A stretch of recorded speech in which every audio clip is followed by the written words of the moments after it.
এবার তুফান সিনেমার গানের শুটিং সেট থেকে ভাইরাল মেগাস্টার শাকিব খান। সাকিবিয়ান তথা সাকিব ভক্ত ও সিনেপ্রেমী মানুষদের সব স্বপ্ন পূরণ হতে যাচ্ছে তুফান সিনেমার মাধ্যমে। শাকিব খান অভিনীত তুফান সিনেমার টাইটেল গানটি গেয়েছেন জনপ্রিয় কণ্ঠশিল্পী প্রীতম হাসান। সম্প্রতি জানা যায় তুফান সিনেমার শুটিং একদম শেষের পথে।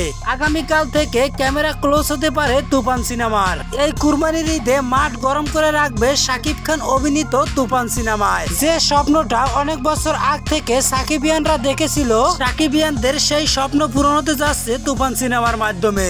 এবার তুফান সিনেমার টাইটেল গানটি দিয়ে ইতিহাস গড়বেন শাকিব খান, কেননা গানটিতে কণ্ঠ দিয়েছেন জনপ্রিয় কণ্ঠশিল্পী প্রীতম হাসান এবং তার সাথে রয়েছে মিমি চক্রবর্তী, শাকিব খান। জানা যায় আর 2-1 দিনের ভিতরে যে কোনো সময় আসতে পারে তুফান সিনেমার টাইটেল সং। পিওর শাকিব খানের তুফান এমনই একটা সিনেমা হচ্ছে যেটা মুক্তি পেলে আসলে তুফান বয়ে যাবে দুই বাংলায়।